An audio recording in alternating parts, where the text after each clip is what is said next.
एक बार अपनी मुख रचना को पवित्र करने के लिए सब मिलकर ऊंची और मीठी स्वर से बोलो जय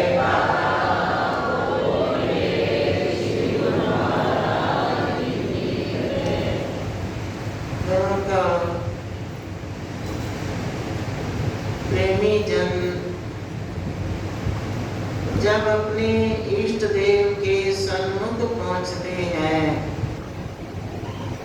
आकर उनके चरणों में मस्तक झुकाते हैं, तो वो हृदय से नमन कर विनय करते हैं। प्रभु, मैं आपका दास हूँ, आपकी शरण में आया हूँ। अब भक्ति से मेरा दामन भर दो। वो भक्ति के भंडारी हैं। भक्ति दात सतगुरु धनी, बख्श रहे दिन रैन, जो आवे चरनार में पावे सुख और चैन। वो भक्ति के दाता हैं, धनी हैं, और दिन रात ये भक्ति की दात बख्शीश कर रहे हैं। फिर प्राप्त कौन करेगा?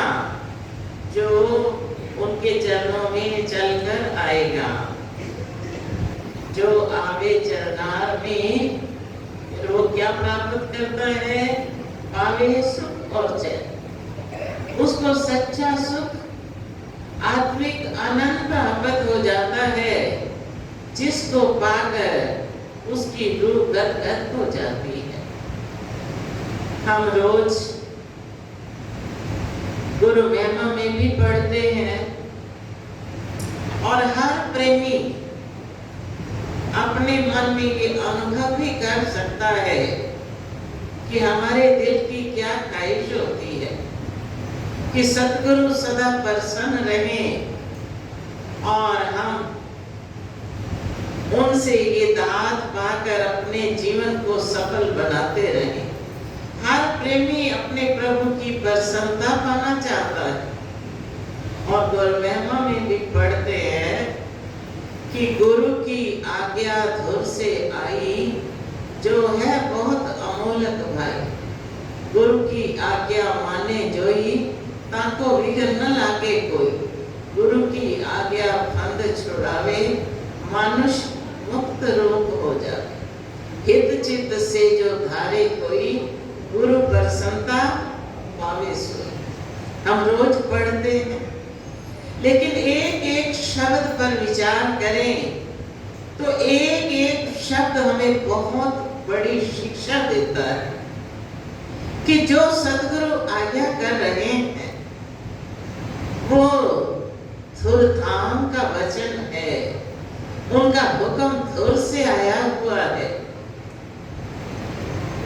तो धुर से आए हुए वचन को फिर हम किस प्रकार स्वीकार करें कि हमारे रोम रोम में वो वचन बस जाए। जो बहुत अमूल्य है, जिसका कोई मोल ही नहीं। गुरु की आज्ञा माने जो ही ताको विघ्न न लागे कोई। जो उनकी आज्ञा का परिपालन करता है, फिर कोई भी विघ्न नहीं आता उसके आगे। अगर आता भी है तो आगे टल जाता है। अगर कर्म अनुसार कोई कष्ट आता है तो वो सूली का कांटा बनकर ऐसे निकल जाता है कि पता ही नहीं चलता। गुरु की आज्ञा फंद छुड़ावे, मनुष्य मुक्त रूप हो जाए। गुरु की आज्ञा हमें जन्म जन्म के फंद से, 84 के फंद से छुड़ाने वाली है। और मनुष्य जब अमल करता है, उनके हुक्म पर चलता है, तो मुक्त रूप हो जाता है। उसकी आत्मा हमेशा हमेशा के लिए बंधनों से मुक्त होकर मालिक के निज धाम में पहुंच जाती है। हित चित्त से जो धारे कोई, गुरु प्रसन्नता पावे सो। हित चित्त से जो उनकी आज्ञा का पालन करता है, वो उनकी पूर्ण प्रसन्नता को पाता है। प्रसन्नता मांगने से नहीं, ऐसे कर्म करें, उस मार्ग पर चलें जिस पर चलने से उनको प्रसन्नता होती है। तो उनको क्या चीज प्रसन्न करने वाली है कि जो प्रेमी भक्ति मार्ग पर चलते हैं, आज्ञा मानकर भक्ति के नियमों को निभाते हैं, तो वो उन पर अति प्रसन्न होते हैं। हम पुराने इतिहासों में भी पढ़ते हैं कि जिन्होंने हुक्म स्वीकार किया, उन्होंने कैसे महापुरुषों की प्रसन्नता को पाया। तो वही दृश्य, वही अद्भुत नजारे परमहंस दाता दयाल जी अपने प्रेमियों को दिखला रहे हैं। ये अवसर दुर्लभ महा नित पाया नहीं जाए, जो अब के चेत्यो नहीं तो पछतावा रह जाए। ये महान अवसर है, दुर्लभ अवसर है, जो रोज रोज हाथ आने का नहीं। अगर इस वक्त भी चूक गए तो फिर पछताने से तो कुछ हाथ पल्ले नहीं आएगा। कर लो कर्म अपने हाथ से, अपने श्वासों से, अपने इस अनमोल जीवन से जो भी परमानंद कर लेंगे, वो ही हमारा अमालनामा है और सदगुरु की उसमें प्रसन्नता है। तीसरी पातशाही श्री गुरु अमरदास जी एक बार मौज में आए, अपने सेवकों की परीक्षा लेने लगे कि कौन हमारे हुक्म पर चलने वाला है। बहुत सारे सेवकों को एकत्र किया, हुक्म कर दिया कि सब मिलकर यहाँ चबूतरे बनाओ। अब सब ने सेवा कार्य शुरू कर दिया। गुरु का हुक्म पाते ही सभी लग गए सेवा। अब सेवा तो महापुरुषों का बख्शा हुआ एक खजाना होता है, चाहे वो तन की सेवा है, धन की सेवा है, जैसी भी सेवा है, वो हमें कितना लाभ पहुंचाती है, ये इतिहास बतलाते हैं। गुरु महाराज जी ने हुक्म फरमाया कि चबूतरे बनाओ, सभी सेवक बनाने में लग गए।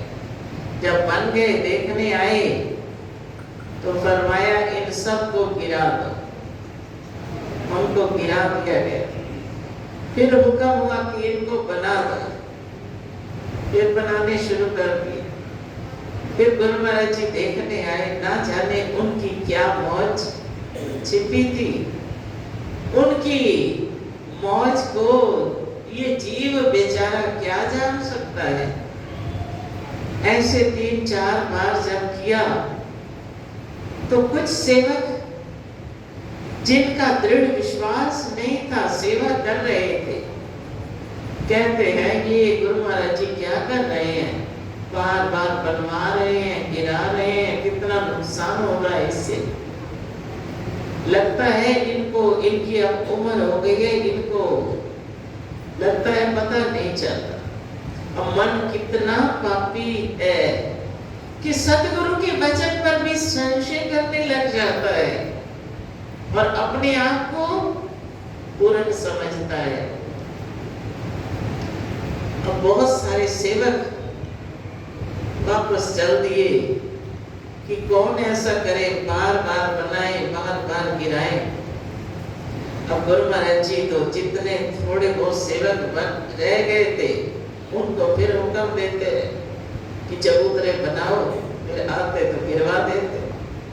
ये उनकी मौज थी, उन्होंने इतिहास रचना था, सेवक का धर्म दर्शाना था कि सेवक का धर्म क्या है और सेवक को सुख कैसे मिल सकता है। तो जब सारे सेवक धीरे धीरे जाते बने, एक भाई रामदास जी वहां चबूतरे बनाते रहे।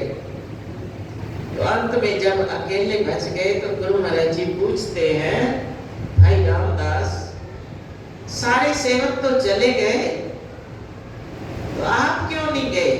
आप क्यों इस सेवा में जुटे हुए हो?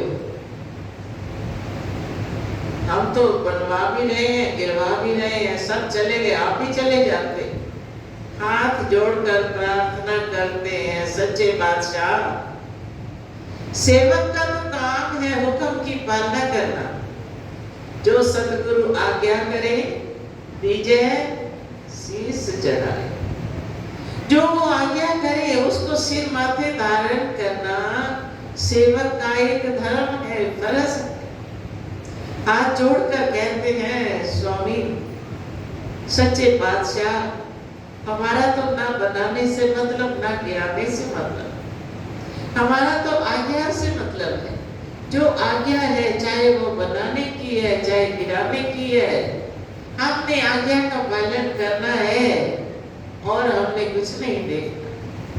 जब इस तरह प्यार भरे, पूर्ण विश्वास, श्रद्धा भरे शब्द सुने तो रामदास जी को अपने गले लगा लिया कि सचमुच तुम इस पद के अधिकारी कि जिनको और किसी लाभ हानि से प्रयोजन नहीं, किसी तरफ उनकी नजर नहीं, अगर नजर है तो केवल सतगुरु के हुक्म पर है कि मेरे लिए गुरु महाराज जी का हुक्म क्या है। तो ऐसे कंठ लगाया कि सारी पीड़ा भी हर ली और ऐसी रहमत करी कि उनको परमार्थ के इस सिंहासन पर विराजमान होने की आज्ञा भी प्रदान कर। आपने ये सारा कार्य संभालना है। तो सच महापुरुषों की गतिमति को वो ही जान सकता है जिसको पूर्ण विश्वास है। वो तर्क वितर्क में नहीं जाता कि ये क्या हो रहा है, कैसे कर रहे हैं, क्या कर रहे हैं।